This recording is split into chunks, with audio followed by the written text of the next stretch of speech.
Ada yang bilang trading cryptocurrency lebih berbahaya daripada trading forex. Benarkah demikian atau justru sebaliknya? Maka di video ini kita akan membahas apakah trading cryptocurrency atau trading forex yang lebih berbahaya.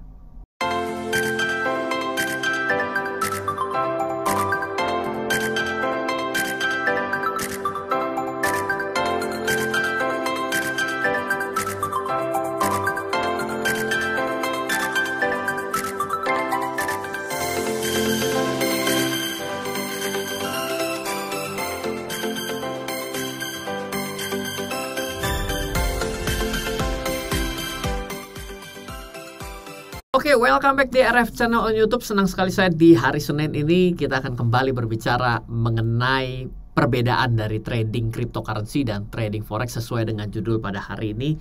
Dan jangan khawatir kalau misalnya hari Senin kita selalu membicarakan mengenai forex dan jangan-jangan akan memenangkan trading forex daripada trading cryptocurrency. Jangan khawatir bahwa di kanal RF Channel on YouTube dari awal kanal ini dibentuk adalah untuk tujuan edukasi secara netral. Bahwa kita sadar bahwa apapun itu akan ada kelemahan dan keunggulannya, tapi masalah utamanya adalah banyak yang tidak mengetahui keunggulannya dan tidak mengetahui kelemahannya, atau hanya melebih-lebihkan keunggulannya dan melupakan kelemahannya. Oleh karena itulah di kanal ini setiap hari Senin kita selalu berbicara mengenai trading forex dengan temanya overlap dengan trading forex. Masih bersama saya Ryan Filbert.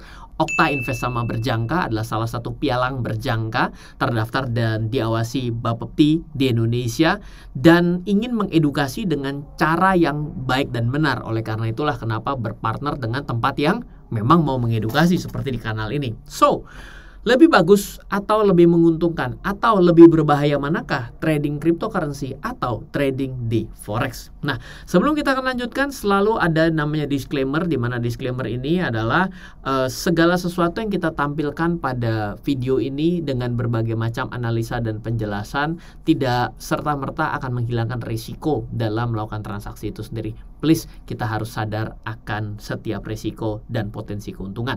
Nah, langsung saja dengan gampang, mungkin banyak yang belum tahu bahwa cryptocurrency yang hari ini ada di sekitar kita, yang ada Bitcoin lah, Ethereum lah, Cardano lah, Binance lah, USDT lah, dan so on sampai hampir 10.000 koin yang ada di coin market cap. Tidak ada yang sadar bahwa itu adalah suatu hal yang sangat berbeda dengan kita melakukan trading pada forex yang orang bicarakan kata-katanya adalah trading forex secara umum di Indonesia. Nah, sebenarnya adalah apa bedanya terlebih dahulu? Forex itu ditransaksikan di pialang berjangka. Jadi begitu bilang trading forex, maka langsung konotasinya adalah trading di pialang berjangka sebenarnya. Ketika kita bilang trading cryptocurrency, maka banyak yang mengatakan bahwa sebagai trading atau melakukan jual beli aktif pada pedagang aset kripto atau exchange. Jenis transaksinya yang membedakan dengan jelas. Yang satu adalah derivative transaction dan yang satu lagi adalah transaksi komoditi. Pak, apa sih transaksi derivatif dan apa sih transaksi komoditi? Lalu nanti kita bahas. Lalu marketnya dibuka 5 hari, Senin sampai Jumat 24 jam dalam sehari. Kalau cryptocurrency 7 hari dalam seminggu. Ini sudah mirip seperti DHL dan FedEx ya. Satuannya, nah ini dia. Kalau forex itu adalah lot dan kontrak, sedangkan crypto itu adalah satuannya adalah koin. Makanya seperti Bitcoin 1 BTC, lu 1 koin Bitcoin ya. 1 ETH berarti 1 Ethereum, dan bisa dibeli secara pecahan juga, sama dengan kontrak atau lot yang bisa dibeli 0,1 ataupun 1 lot gitu ya. Di Indonesia sampai saat ini masih secara umum kita kenal dengan 0,1 lot gitu ya. Fluktuasinya banyak orang bilang, loh, forex kok bisa di sini katakan fluktuasinya rendah ya. Sedangkan cryptocurrency kok bisa bicara fluktuasinya tinggi. Bukankah banyak orang yang bangkrut di forex? Betul? Banyak yang di sekitar kita begitu. Bahkan salah satu sahabat ya, karena saya banyak belajar dari beliau juga, Pak Chandra Success Before 30 merilis satu video yang tertulis saya tidak mau, mengapa saya tidak mau bermain forex gitu ya. Dan ternyata isunya orang gantung diri teman-temannya, ada temannya yang ternyata melakukan penipuan dan lain sebagainya ya. Itulah banyak cerita yang beredar seperti itu. Dan pengawasan itu yang menarik, dua-duanya sama-sama diawasi Bapepti. Oke, kita lanjutkan. Sebenarnya ada hal yang kurang jelas. Pada pialang berjangka kita melakukan bukan hanya transaksi forex loh, melainkan kita bisa melakukan transaksi komoditi. Loh, tadi katanya kripto adalah transaksi komoditi. Berarti yang namanya transaksi kripto juga bagian dari transaksi pada pialang berjangka dong. Coba nih, lihat ulang.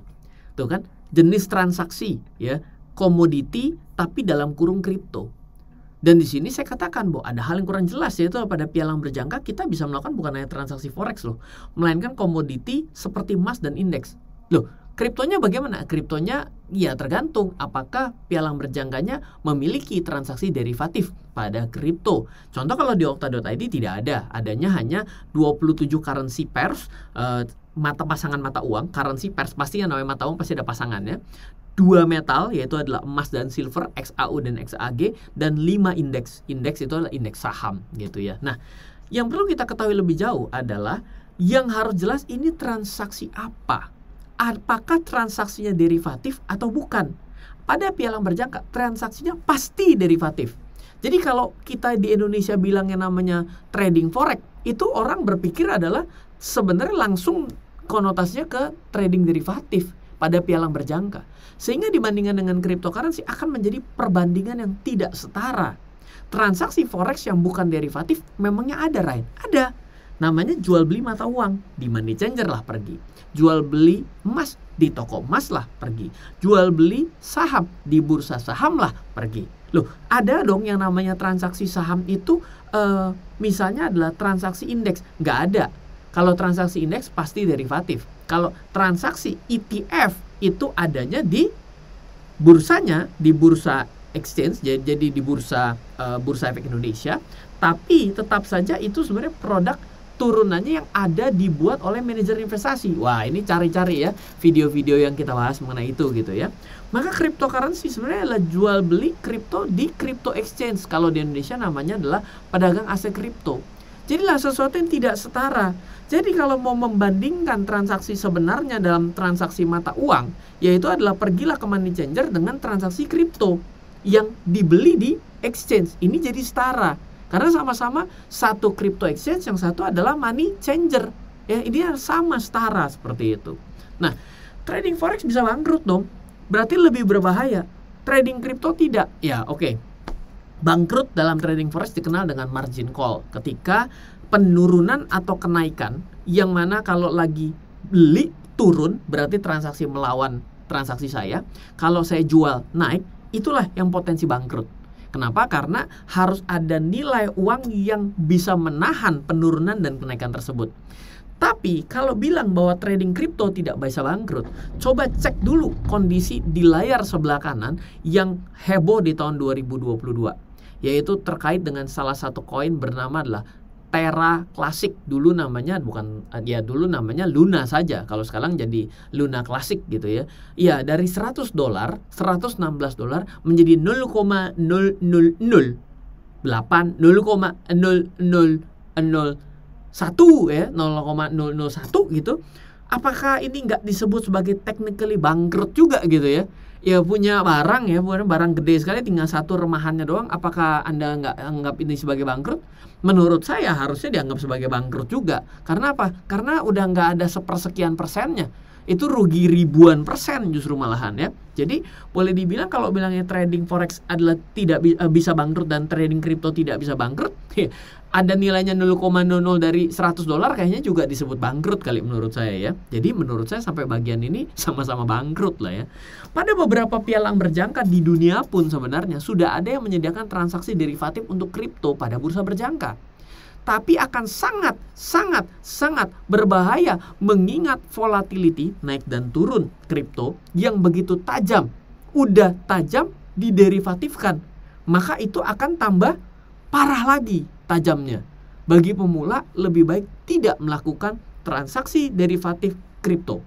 Kalau emang mau pergilah ke kriptonya saja sudah cukup berbahaya gitu ya, karena volatility-nya tinggi ya. Nah, ada orang yang bilang begini, sebenarnya market mata uang, nilai mata uang itu sebenarnya cenderung stabil. Kenapa? Karena seperti yang saya sudah bahas di video-video yang lain, bahwa berapa banyak negara yang bangkrut dalam 1 tahun. Coba, berapa banyak? Sangat jarang. Oh ya, terakhir Zimbabwe. Oh, terakhir apa? Yunani. Oke. Tapi apakah setiap tahun ada sebuah negara yang bangkrut? Belum tentu. Tapi pertanyaan saya, ada berapa banyak kripto koin kripto yang bermasalah dan akhirnya hilang ditelan bumi sampai 0, banyak dalam 1 tahun. Lalu berapa banyak saham yang bangkrut dalam 1 tahun? Oh, banyak. Di Indonesia ada, di Amerika ada, yang chapter 11 itu ada saja. Tapi kalau misalnya mata uang itu cenderung sedikit yang mengalami kebangkrutan. Jadi sebenarnya transaksi mata uang pada primernya, bukan derivatifnya, itu cenderung lebih stabil. Nah, pada mata uang yang stabil inilah justru yang bisa dijadikan trading derivatif pada forex-nya yang lebih seru, lebih aman buat seseorang. Iya, kembali lagi selama paham seperti itu. Jadi bahaya dan tidak ada transaksi keuangan yang tidak mengandung risiko. Di mana ketika kita mengubah uang kita menjadi sesuatu atau kita berpikir akan mencoba melakukan transaksi perdagangan, maka risiko itu akan selalu ada. Hati-hati justru pada setiap penawaran transaksi keuangan di sekitar kita yang dinyatakan tanpa risiko. Jadi yang mana yang lebih berbahaya? Sama-sama ada bahayanya, tapi tentunya akan ada sesuatu yang lebih berbahaya ketika suatu transaksi diderivatifkan. Dan akan lebih berbahaya lagi ketika kripto yang memiliki fluktuasi sangat tinggi diderivatifkan, menjadi double bahayanya. Ya, semoga apa yang kita bagikan pada video kali ini menyadarkan bahwa segala sesuatu tetap ada risikonya, dan semoga selalu bermanfaat. Dan tentunya saya juga ingin mengingatkan bahwa semua video edukasi yang dibuat setiap hari Senin dari tahun 2020 sampai dengan hari ini adalah persembahan dari Okta Invest Sama Berjangka, okta.id. Ingat, bukan Okta yang lain, di mana okta.id adalah salah satu pialang berjangka yang terdaftar dan diawasi Bapepti di Indonesia, yang ingin sekali agar orang melakukan transaksi pada forex, commodity, index derivatif secara paham. Seperti itu. Semoga selalu bermanfaat. Dari saya, Ryan Filbert. Salam investasi untuk Indonesia. Halo, terima kasih sudah menyaksikan video di RF Channel on YouTube. RF Channel adalah channel edukasi untuk kita secara bersama-sama belajar dan mendapatkan aktualisasi mengenai investasi, keuangan, dan bisnis bersama saya, Ryan Filbert, dan tim. Add nomor WhatsApp saya di 0895 07 08 0789 0895 07 08 0789. Download aplikasi MyRF di Android atau iOS untuk mendapatkan artikel dan tema-tema khusus mengenai edukasi investasi, keuangan, dan bisnis pada aplikasi MyRF sekarang juga. Setiap bulan, saya bersama dengan tim memiliki kelas, mulai dari belajar trading dengan analisa teknikal, yang strateginya bisa Anda terapkan pada seluruh market, mulai dari saham, forex, hingga cryptocurrency, atau kelas investasi saham bernama Fundamental Camp. Untuk mengetahui kelas lainnya dan bertanya mengenai kelas, hubungi tim sekarang juga di 0852 882 6187. Sekali lagi, 0852 882 6187. Semoga terus bermanfaat. Dari saya, Ryan Filbert. Salam investasi untuk Indonesia.